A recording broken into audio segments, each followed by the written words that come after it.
Здравствуйте все! Добро пожаловать на канал Магия Песка. Мои дорогие зрители, с вами, как всегда, ваша Ольга. Всех вас сердечно благодарю за то, что выбираете быть со мной, за вашу невероятную и теплую поддержку, за ваше участие, за ваши донаты. Земной вам поклон! Сегодня у нас будет отсыпочка на такую тему. Вам сообщение. Давайте посмотрим, от кого и о чем вам сообщение. Загадайте на себя, и мы все с вами узнаем. Я прошу высшие силы дать мне возможность ответить на все ваши вопросы и послать для вас только самую важную, нужную и полезную информацию.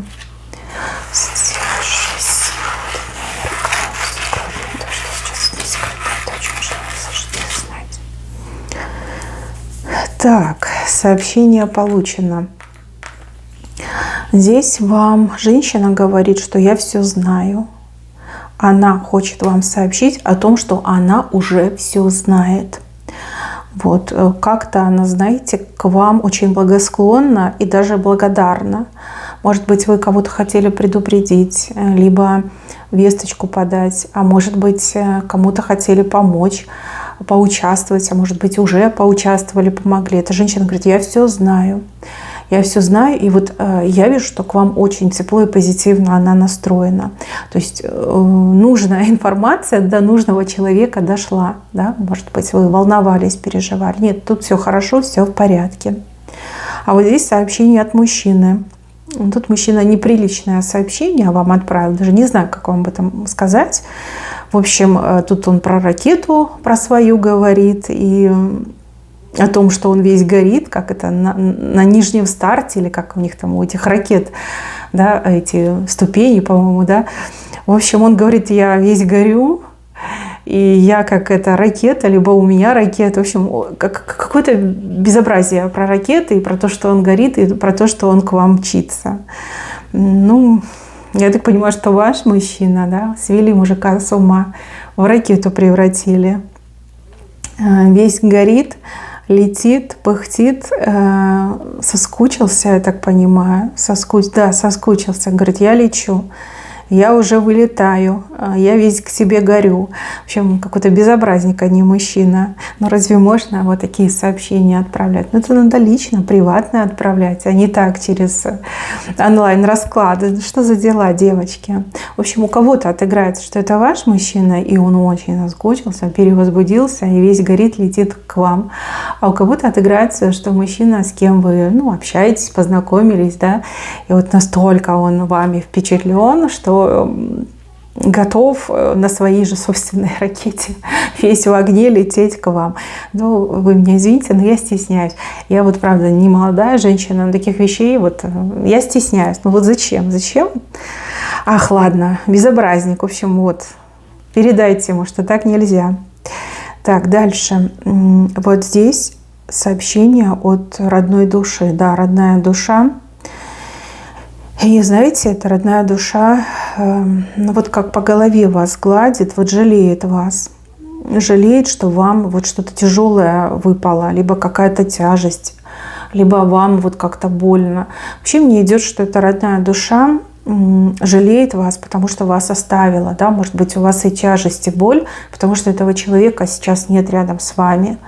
Вот как тяжелый момент, либо сам по себе вот этот момент потери этого человека стал очень тяжелым, и вам действительно этого человека очень не хватает. И эта родная душа вот как рядом с вами, как гладит вас по голове и почему-то про время говорит. Время, пришло время, мое время. Может быть, да, душа говорит о том, что так было положено, что именно такая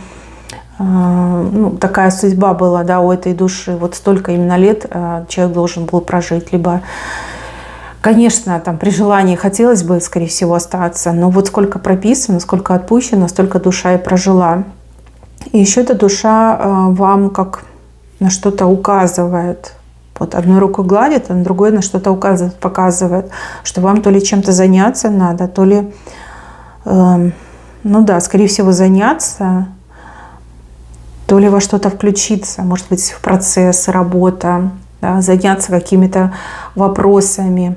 То есть нельзя ждать, нужно делать, да, пока вот ситуация горячая, можно что-то из этого слепить, создать.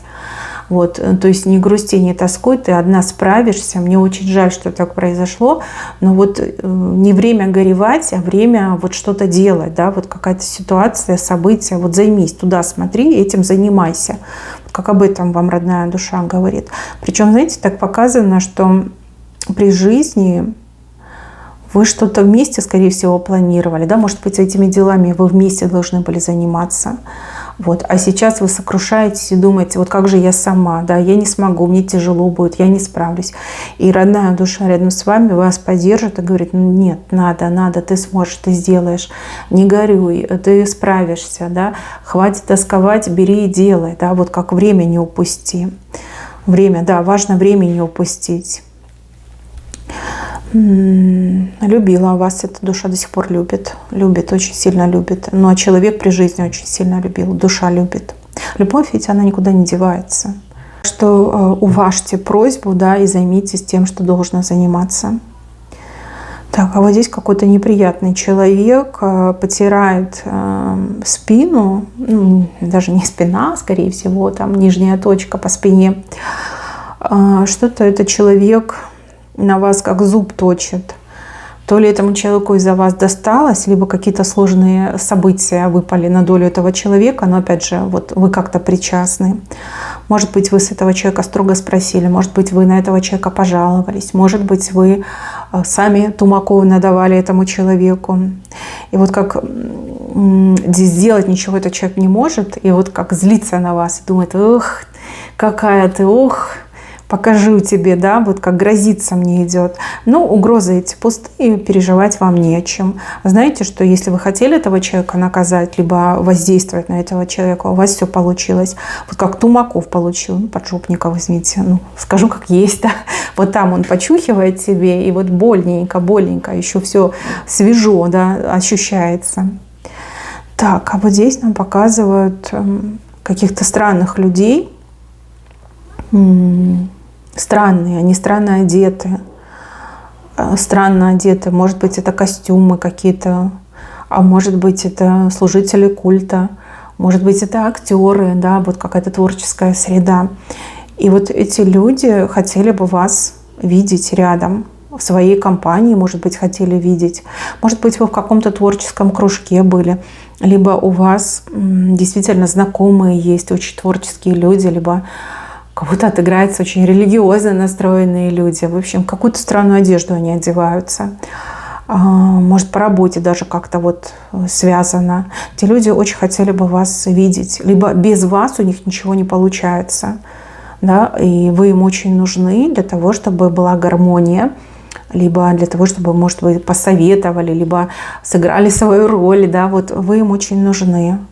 Как скучают, ждут вас, да, вот ждут, скучают, и вы им очень нужны. Очень хотят, чтобы вы об этом знали. Скорее всего, вам уже там смс-ки прислали, либо до вас дозвонились, но еще и в песке они вот зовут, да, вот приходи, ты нам нужна, без тебя вообще ничего не строится, не ладится, все сыпется. Как, да, расстроены люди. Так, здесь чью-то то ли маму, то ли бабушку показывают. Но мы говорим про живых людей, да, это именно человек, который на земле живет. Мама, бабушка, может быть, даже и не ваша, может быть, как вашего партнера, мама, бабушка очень сильно переживает, очень сильно. То ли каких-то новостей насмотрелась, то ли каких-то людей наслушалась. И вот идут переживания о вас, о вашей семье, о вашей безопасности, о здоровье. Ну вот человек мне идет очень пожилой, да, и пожилые люди, они иногда не могут мыслить трезво, да, и они начинают очень расстраиваться и переживать. Пожалуйста, позвоните, наберите хотя бы, если есть возможность лично встретиться, поезжайте. Очень человек переживает, напуганный переживает. Вот именно вас показывает. Даже если это мама вашего супруга, вот именно за вас очень сильно переживает. Как чего-то испугалась. Но вот как мне идет информация. Была информация, и она почему-то вот испугалась, что с вами плохое случится. Так, а вот здесь показывают мужчину. Мужчина вот как будто бы в сетке сидит, не может выбраться в сетях, да, в сетях. мужчина. Этот мужчина не просто сообщение шлет, у него душа кричит вам, что вы были во всем правы. Во всем были правы. То ли он подставился, то ли его подставили, то ли он по глупости в какие-то сети обмана попал, либо даже какое-то принуждение сейчас идет. И душа у него кричит вам, что вы были все правы, и что вот какой я дурак, что я тебя не послушал, что я не стал тебя слушать, что я не прислушался к твоему мнению. Вот. Сейчас у него тяжелая ситуация, надо выбираться из этих сетей, а это очень тяжело, прям очень. Но знаете, еще тут такой момент, что вот он как сам себе слово дает, что он всегда будет теперь вас слушать, либо всегда будет прислушиваться к тому, что вы говорите. Это какой-то знакомый мужчина, либо близкий мужчина, родной даже у кого-то отыграется. Ну вот как сам себе проблемы создал, да, вот если бы вас послушал, все бы было хорошо. Но поскольку не стал слушать, теперь вот в сетях этих сидит и пытается отчаянно из них выбраться, а это прям очень тяжело. Да, еще какое-то время придется потратить, да, события не одного дня, скажем так. И знаете, тут даже какая-то дилемма. С одной стороны, душа кричит, что вы были правы, а вот мозг сопротивляется, да, он не хочет, чтобы вы об этом узнали, да, чтобы вы там, не ругались, наверное, либо носом не тыкали его в его же промах. Да, вот как еще не до конца гордость в нем осела. Но с другой стороны, еще раз говорю, это очень классный жизненный урок. После этой ситуации этот мужчина будет абсолютно шелковым. Он будет всегда вас слушать, ценить каждое ваше слово, ну и пользоваться всеми теми советами, которые вы даете. Вот прям исправиться, вот прям выровняется, выпрямится, исправится. Так, еще вам сообщение про какие-то деньги. Что деньги придут. Сообщение о том, что деньги придут с правой стороны. Может, зарплата на карточку поступит. Может быть, кто-то пришлет вам деньги. Допустим, муж пришлет, перечислит. Может, должник деньги принесет. Но вот как деньги придут, скоро деньги придут. Может быть, вы сейчас думаете о какой-то покупке и думаете, вот как покупать, либо пока денег нет, да, воздержаться. Но вот тут говорят, что деньги придут, обязательно придут, чтобы вы не переживали. Вот тут сообщение, как от ангела-хранителя вам идет.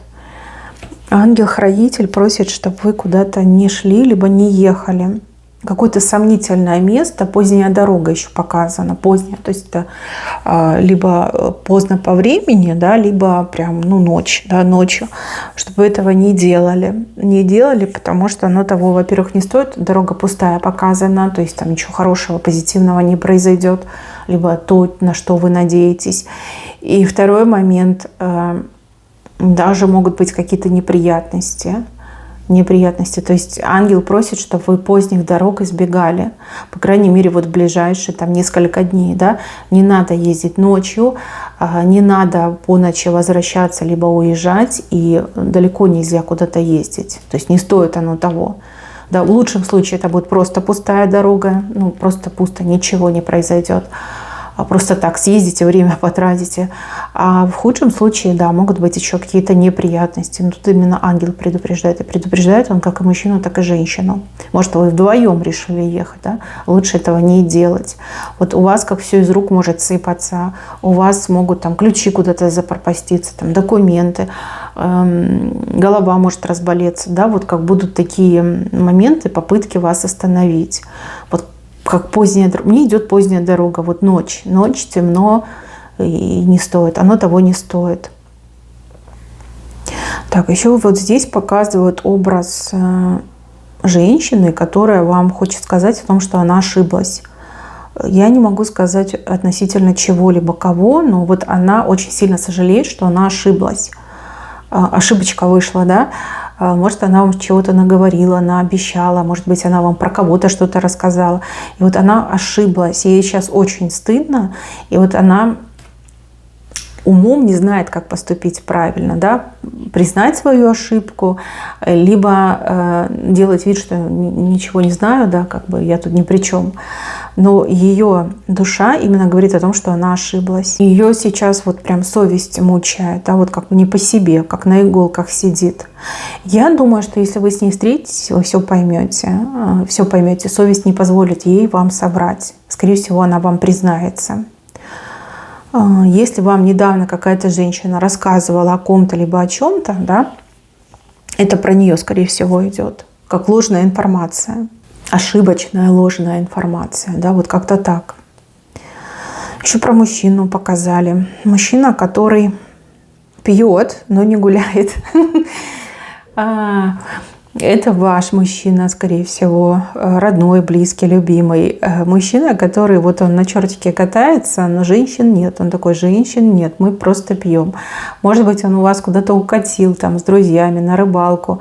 Может быть, ну, все бывает в жизни, да, ну вот выходные, праздники, да, мужчина решил расслабиться. И он говорит: да, я пью, но я не гуляю, да, женщин нет. Здесь среди нас женщин нет, мы просто пьем. Ну и пьют они, скорее всего, не по-детски, потому что он прям на чертике сидит. Ну, наверное, до чертиков пьют, да, до поросячьего визга пьют. Ну, зато он вам, девочки, не изменяет. Да, пить пьет, а изменять не изменяет. Почему для него это так страшно, да, что вот вы узнаете, что он вам изменяет. Может быть, вы ему пригрозили, что вот если вдруг, да, я узнаю, что были женщины, все, разведусь, либо оставлю тебя. И он говорит: нет, я пью, но я без женщин. Да, женщин здесь вообще нет. Ни одной женщины. Мы просто пьем. Ну, интересное, конечно, сообщение. Так, мои хорошие, на этом у меня все. Берегите себя. Всем спасибо за внимание. Всем пока-пока.